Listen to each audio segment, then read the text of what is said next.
ورحمۃ اللہ وبرکاتہ. نحمده ونصلي على رسوله الكريم. اما بعد فاعوذ بالله من الشيطان الرجيم. بسم الله الرحمن الرحيم. الذين إن مكناهم في الأرض أقاموا الصلاة وآتوا الزكاة وأمروا بالمعروف ونهوا عن المنكر ولله عاقبة الأمور. صدق اللہ العظیم. اللہ رب العزت نے ہمیں جہاں زندگی بھر کے آداب سکھائے، وہاں اللہ تعالیٰ نے ہمیں یہ بھی ادب سکھایا کہ اگر اللہ انسان کو کسی زمین میں اپنا اختیار استعمال کرنے کا موقع دے، ایک ملک دے کر، ایک صوبہ دے کر، ایک علاقہ دے کر، ایک ادارہ دے کر، کوئی ایک جگہ جہاں انسان کا اختیار چلتا تو اسے کیا کرنا چاہیے؟ سورہ حج کی آیت نمبر 41 کی اللہ نے تلاوت کی توفیق عطا فرمائی. 17واں پارہ ہے. جب دل کرے کہ میں اپنے گھر میں، اپنے ادارے میں، اپنی فیکٹری میں، اپنی زمین پر، اپنے صوبے میں، اپنے ملک میں اللہ نے مجھے آزادی دی ہے اس بات کی کہ میں اس میں اپنا حکم چلا سکتا ہوں، اپنی ذمہ داری پوری کر سکتا ہوں. اس لیے کہ اللہ تعالیٰ نے اس آیت میں فرمایا کہ الذین ان مکناہم فی الارض، وہ لوگ کہ جن کو اللہ تعالیٰ زمین میں ٹھکانہ دے. مکنہ یمکنو، مکان ہم اردو میں بھی کہتے ہیں، مکان جگہ. اور مکنہ یمکنو تمکیناً کا معنی ہوتا ہے عربی میں کسی کو کسی جگہ ٹھہرانا، مکان دینا، جگہ دینا، زمین دینا. الذین ان مکناہم فی الارض، وہ لوگ کہ جنہیں ہم زمین میں جگہ دیں. اور آپ فوراً سمجھ گئے کہ یہاں مکنہ ہم نے جگہ دی، اس سے مراد اللہ ہے، اس سے مراد اللہ ہے. جب انسان کو اللہ اختیار دینا تو کیا کام کرنے ہیں؟ آگے اللہ تعالیٰ نے 4 کام بتائے ہیں، بس کوئی پیچیدہ باتیں نہیں. الذین مکناہم فی الارض اقاموا الصلاۃ، جب اللہ زمین میں جگہ دے تو نماز قائم کریں.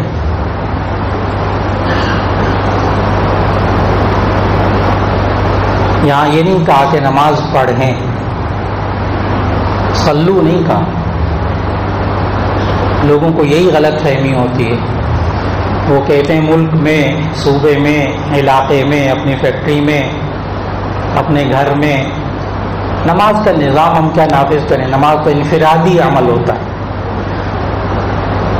یہ تو انسان کے انڈیویجول عبادت ہے، ذاتی عمل ہے.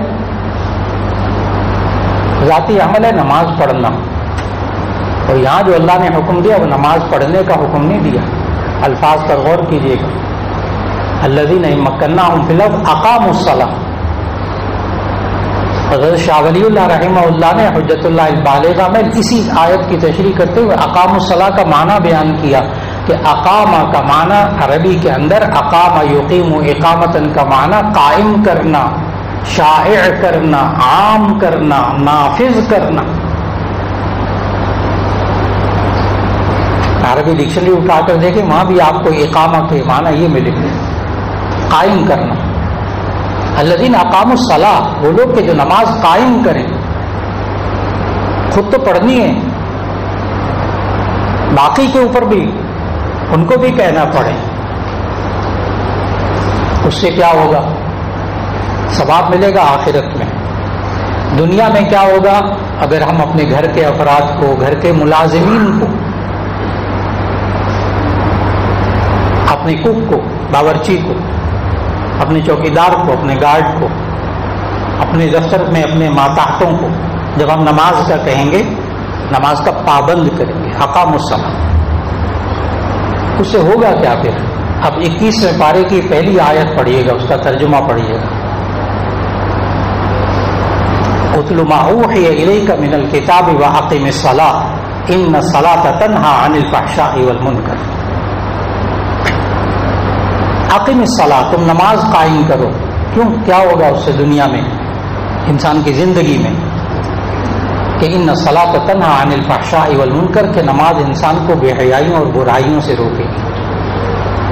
ہم چاہتے ہیں نا کہ ہمارے ملازمین برائی نہ کریں، بے حیائی پہ کام نہ کریں، تو ان کو نماز پڑھنے پہ لگا دیں. خالق نے کہا ہے، کسی مولانا صاحب نے نہیں کہا جن سے آپ کہہ سکتے ہو کہ جی مولانا مجھے آپ کی رائے سے اختلاف ہے. نماز تو انفرادی عمل ہوتا ہے، جو پڑھے نہ پڑھے. اقاموا الصلاۃ، نماز قائم کرو. ایک ذمہ داری ہے، گھر میں اللہ نے حکومت دی ہے، گھر کے افراد کو نمازی بنائیے. اللہ نے ایک فیکٹری کے اندر آپ کو مالک بنایا اس زمین کا، وہاں کے رہنے والوں کو نمازی بنائیے. ان کو ماحول دیجیے، ان کے لیے مسجد بھی بنائیے، ان کے لیے وقت بھی دیجیے، ان کے ٹائم ٹیبل بھی رکھیں، ان کے لیے امام بھی مقرر کریں. ہوگا کیا وہاں کہ یہ نماز ان کو بے حیائی برائیوں سے روکے گی. ایک کام، جب اللہ زمین دے، ملک دے، آزادی دے، تو پہلا کام آزادی کس چیز کی؟ یہی آزادی الذین مکناہم فی الارض، جب ہم تمہیں آزادی دیں کہ تم وہاں ہر سب کچھ کر سکتے، تم وہاں اپنا حکم چلا سکتے. تو اقاموا الصلاۃ، نماز قائم کیجیے. نمبر 2، آتوا الزکاۃ، زکوٰۃ ادا کیجیے، زکوٰۃ ادا کیجیے. حضرت عمر فاروق رضی اللہ تعالیٰ عنہ نے اس بات کو جو نبی صلی اللہ علیہ وسلم نے مدنی زندگی میں اسلامی ریاست میں شروع کی تھی، اس کو کہاں تک پہنچایا. ممکن ہے کوئی صاحب کہیں کہ یہ ڈنڈے کے زور سے تو نہیں کروانا چاہیے نا، یہ سب کچھ زکوٰۃ ادا کرنے کی خوشی سے دے گا. حضرت ابو بکر صدیق رضی اللہ تعالیٰ عنہ نے جب خلافت سنبھالی ہے، نبی صلی اللہ علیہ وسلم کا وصال ہوا، حضرت ابو بکر صدیق رضی اللہ تعالیٰ عنہ کو خلیفہ بنایا گیا، تو بعض قبائل نے زکوٰۃ دینے سے انکار کر دیا. ہم نبی صلی اللہ علیہ وسلم کو زکوٰۃ دیتے تو آپ کو نہیں دیں، ان کے ساتھ ہمارا تعلق. وہ منکرین زکوٰۃ کہلائے اسلامی تاریخ کے اندر، منکرین زکوٰۃ. اور حضرت ابو بکر صدیق رضی اللہ تعالیٰ عنہ نے اعلان کیا کہ اگر کوئی ایک رسی بھی اونٹ کو باندھنے والی رسی بھی اگر وہ زکوٰۃ میں سے کم کرے گا، میں اس کے ساتھ جہاد کروں گا. اور حضرت ابو بکر صدیق رضی اللہ تعالیٰ عنہ نے منکرین زکوٰۃ کے ساتھ جہاد کیا. یہاں سوال کا جواب ملے گا، کیا ڈنڈے کے زور سے؟ نہیں، حکومت کا کام.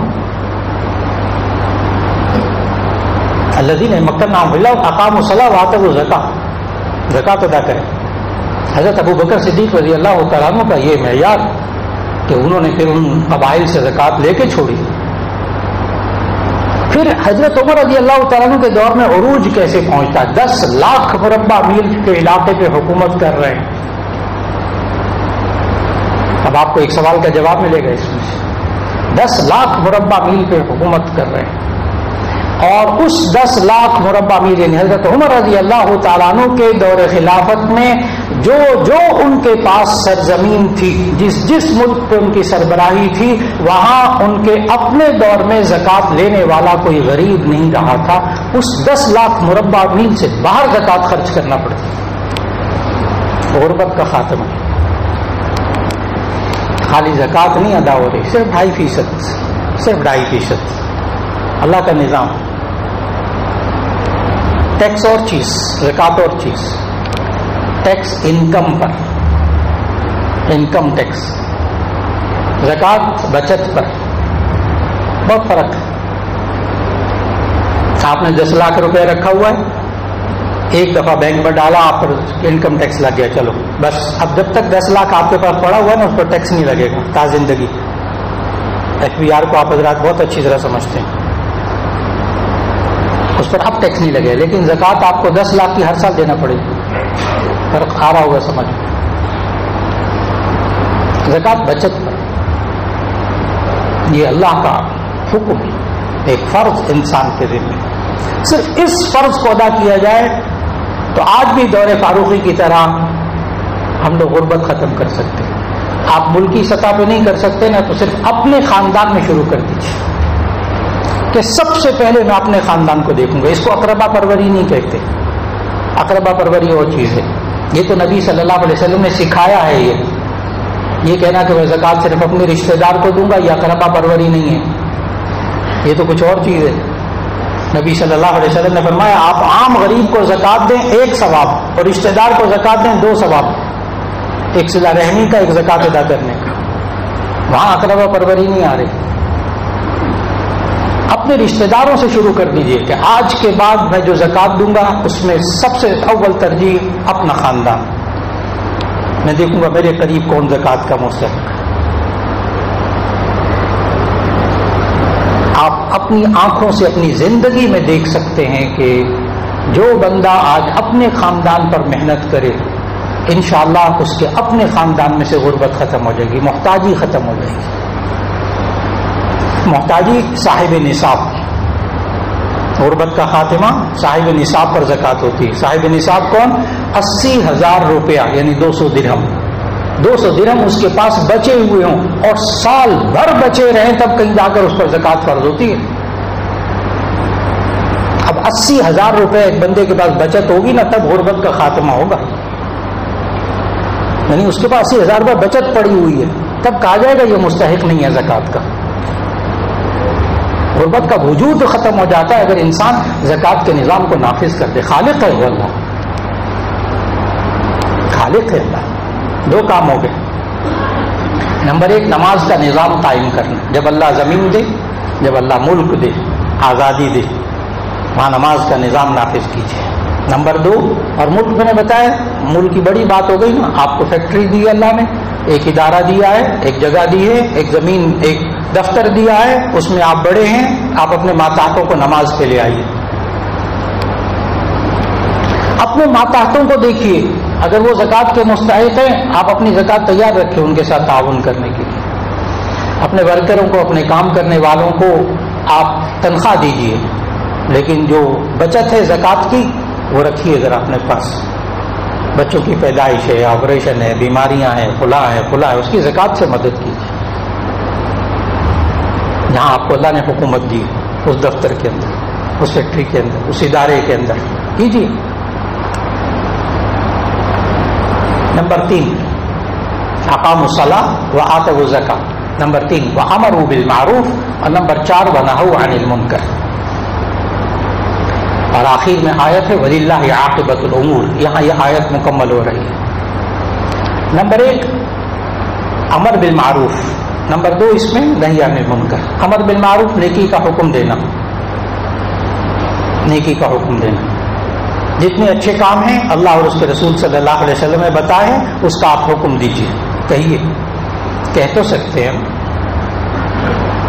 بھائی آپ سچ بولا کریں، لیکن یہاں میرے دفتر میں نہ جھوٹ نہیں چلے گا، خود بھی نہ بولے انسان، جھوٹ نہیں چلے گا۔ امر بالمعروف کی مثالیں دے رہا ہوں بھائی، یہاں خیانت نہیں چلے گی، کرپشن نہیں چلے گی، میرے دفتر میں کم از کم نہیں چلے گی۔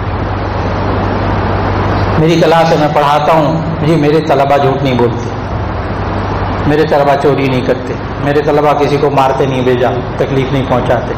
جہاں انسان کی حکومت، ایک استاد کی حکومت اپنے طلبہ پر، ایک محتمم کی حکومت اپنے ادارے، ایک پرنسپل کی حکومت اپنی جگہ، نافذ کر کے دیکھیں، نیکی کا حکم دیتے جتنی نیکیاں ہیں۔ نمبر 2 ونہوا عن المنکر، اور وہ بری باتوں سے روکیں۔ بری باتوں سے روکنے کا بھی نبی صلی اللہ علیہ وسلم نے انداز بتایا، طریقہ بتایا، سلیقہ بتایا۔ فرمایا اذا رأى منکم منکرا فلیغیروا بیدہ، یہ جتنی باتیں عرض کر رہا ہوں نا، ایک بندہ نہیں کہہ سکے گا مولانا یہ قابل عمل نہیں ہے اس دور میں، کہاں رہتے ہیں آپ، زمینی حقائق کی باتیں کیا کریں۔ اس آیت کے ترجمے میں جو جو بات عرض کر رہا ہوں، ایک بندہ نہیں کہہ سکتا کہ یہ ممکن نہیں ہے، میں نہیں کر سکتا، وہ نہیں کرتا، نہیں ہمارے عام طور پر مزاج یہ وہ نہیں کرتا، نہیں میں کر سکتا ہوں کہ نہیں کر سکتا، میں اپنی جگہ کر سکتا ہوں کہ نہیں کر سکتا۔ ایک بندہ نہیں کہہ سکتا کہ جی یہ ممکن نہیں ہے۔ اور جو حدیث سنانے لگا ہوں نہو عن المنکر، نہیں عن المنکر کے بارے میں جو حدیث سنانے لگا ہوں، اس حدیث پر کوئی بندہ یہ نہیں کہہ سکتا میں تو بالکل عمل نہیں کر سکتا مولانا، بے بس ہوں، میرے ہاتھ پاؤں سارے بندھے ہوئے۔ ایک بندہ نہیں کہہ سکتا اس معاشرے میں سے۔ حدیث کا ترجمہ عرض کرنے لگا، نبی صلی اللہ علیہ وسلم نے فرمایا برائی کو کیسے روکیں، آخری اور چوتھا کام برائی کو کیسے روکیں۔ من رأى منكم منكرا فليغيره بيده فإن لم يستطع فبلسانه فإن لم يستطع فبقلبه وذلك أضعف الإيمان أو كما قال عليه الصلاة والسلام۔ من رأى منكم منكرا، جو شخص تم میں سے برائی دیکھے فليغيره بيده، اس کو اپنے زور بازو سے روکے۔ آپ کے پاس اختیارات ہیں نا، آپ اس ادارے کے سربراہ ہیں، آپ دفتر کے سربراہ ہیں، آپ ادارے کے سربراہ، فیکٹری کے سربراہ ہیں، آپ کے پاس کچھ اختیارات ہیں۔ دیکھو جو جھوٹ بولے گا نا اس کی تنخواہ کٹے گی، جو کھلا کرے گا اس کو یہ ہوگا، اور جو سچ بولے گا اس کو یہ ہوگا۔ اس وقت میرے سامنے ایسی فیکٹریاں ہیں اس وقت پاکستان میں کہ جن کے ورکر 100% نمازی ہیں، 300 400 ورکر کام کرنے والے وہاں سارے کے سارے نمازی۔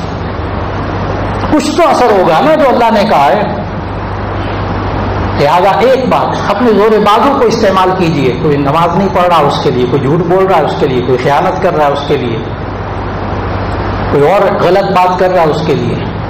نمبر 1، من رأى منکم منکرا فلیغیرہ بیدہ، جو تم میں سے برائی دیکھے وہ اپنے زور بازو سے روکے۔ فإن لم يستطع فبلسانہ، اگر اس کی طاقت نہیں رکھتا تو زبان سے روک دے، یہ نہ کرے، یہ نہ کرے، یہ غلط بات ہے، آئندہ نہیں کرنا یہ آپ نے، یہ تو کہہ سکتا ہے۔ چلے مولانا آپ کو کیا پتا، میں زبان سے بھی نہیں کہہ سکتا گھر کے اندر اپنے بیوی بچوں کو، میں بے بس ہوں بالکل، تو کوئی بات نہیں۔ اگلا تیسرا مرحلہ، وہاں بے بس کوئی نہیں ہے، زور بازو سے روکیے۔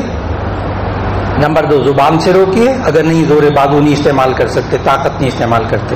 فإن لم يستطع فبقلبه، اگر زبان سے بھی کہنے کی طاقت نہیں رکھتے تو کم از کم دل سے تو اس کو برا سمجھیں، اس برائی کو۔ اس سے کس نے روکا ہے؟ یہ کیا ہوا کہ دل سے بھی برا نہیں سمجھنا اور اس برائی کو گھر میں عام کر دینا اور خود بھی برائی میں شریک ہو جانا، خود بھی اس برے کام میں شریک ہو جانا۔ دل میں اس برائی کو برا سمجھنے سے تو کسی نے نہیں روکا۔ اس تیسری سٹیج پر کوئی بندہ یہ نہیں کہہ سکتا کہ میں بے بس ہوں۔ اس تیسری سٹیج میں کوئی بندہ یہ نہیں کہہ سکتا میں بے بس ہوں، یعنی میں برائی کو برائی دل سے سمجھ بھی نہیں سکتا، سوال ہی پیدا نہیں ہوتا، کوئی بندہ بے بس نہیں۔ وَلِلَّهِ عَاقِبَةُ الْأُمُورِ، ہمارا کام ہے کوشش کرنا۔ آگے اللہ نے پتہ کیا کہا، وَلِلَّهِ عَاقِبَةُ الْأُمُورِ، کاموں کا انجام یہ اللہ کے ذمے ہے، کاموں کا انجام اللہ کے ذمے ہے۔ آپ کا کام بیوی بچوں اپنے ماتحتوں کے کان پہ اتارنا، اپنا زور بازو استعمال کرنا، اپنے اختیارات استعمال کرنا، اپنی زبان استعمال کرنا، دل میں بات ڈالنا اللہ کا کام ہے، یہ ہمارے بس میں نہیں ہے۔ کم از کم اتنا تو کرتے ہیں۔ آگے اللہ نے خود کہہ دیا، آپ لوگ جب آپ کو آزادی ملے، ملک ملے تو 4 کام کر لیں۔ اللہ دین جب ضرورت پڑے، سورہ حج کی آیت نمبر 41 الذین مکناہم فی الارض اقاموا الصلاۃ وآتوا الزکاۃ وامروا بالمعروف ونہوا عن المنکر، وہاں نماز قائم کیجیے۔ نمبر 2، زکوٰۃ ادا کروائیں۔ نمبر 3، نیکی کا حکم دیں۔ نمبر 4، برائی سے روکیں، اور پھر اس کے بعد انجام اللہ کے ذمے ہے۔ وَلِلَّهِ عَاقِبَةُ الْأُمُورِ، اللہ رب العزت نے ہمیں جو یہ آزاد ملک دیا، نام اسلامی جمہوریہ پاکستان، ابھی بھی الحمدللہ اللہ نے بے شمار نعمتیں دی ہوئی ہیں، بے شمار موقع دیے ہوئے ہیں، بے شمار اختیارات دیے ہوئے ہیں۔ اللہ ہمیں اس قرآن حکیم کے نظام کو نبی صلی اللہ علیہ وسلم کے سیرت طیبہ کے مطابق نافذ کرنے کی توفیق عطا فرما دے، خود اپنے اوپر نافذ کرنے کی ہمیں توفیق عطا فرما دے۔ وآخر دعوانا ان الحمد للہ رب العالمین۔